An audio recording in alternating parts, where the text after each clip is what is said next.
Hello, I'd like to show you a little bit of the power of descriptive statistics. So here's a problem number 39 in chapter 3, which you're going to see is getting quite a bit larger data set. I'm going to click the icon to view the data. It's like, oh my gosh. So what do you think? How do cyclic consumer compared to industrial stocks? Ooh, who knows? Okay, I can click over here and we can open in StatCrunch, Clipboard, or Excel. By the way, Clipboard is real handy if something doesn't work to open correctly. I will save it to the Clipboard and then I can paste into Excel or paste it into some other application. So that's kind of handy. But let's open this in StatCrunch and here we go.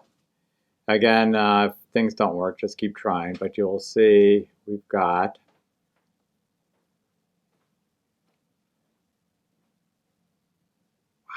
a lot of data. There you go, 100 data points for each. So what we're talking about is quite a bit of data. So how in the world are we going to do this? So we can use histograms as a way to see. So we're going to do graph histogram, and I'll start with cyclic.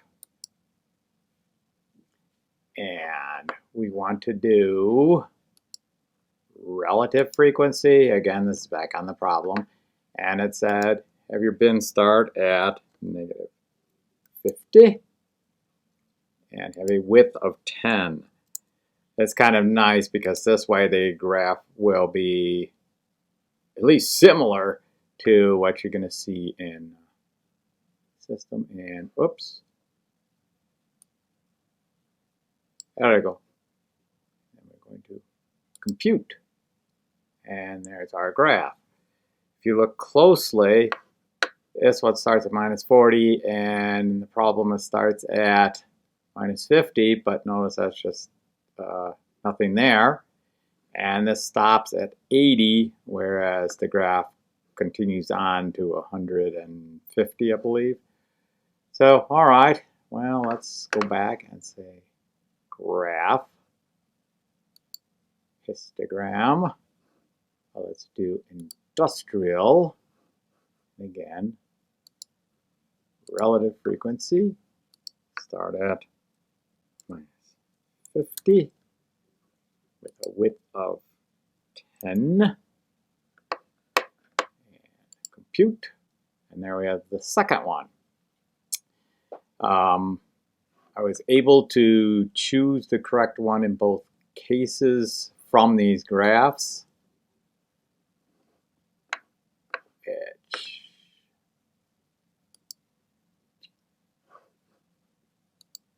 Can't see both at once, but here's the first one, and here's the second one.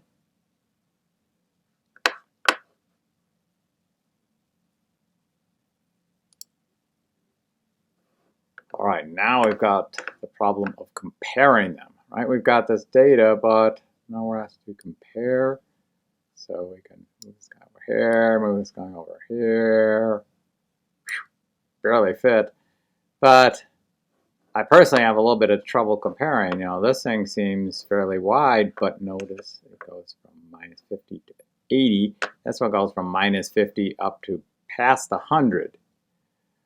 All right, my recommendation is let's go in here. See this, the dots here, and I'm going to adjust the x-axis.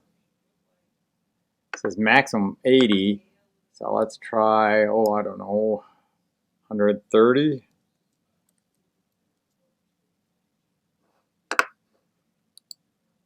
Aha! Now they look very similar. So if you can see one or the other, maybe if I move this one up.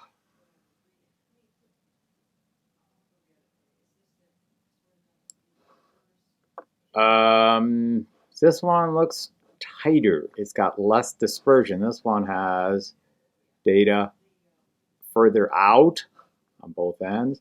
So I would say that The second one, industrial, has more variation. So I'm doing this just visually. I'm not doing these statistics, which for the rest of the problem, if you want to do that, statistics, summary statistics, and the data's in columns, and then you could pick which one you want and get standard deviation, mean, and all of that good stuff.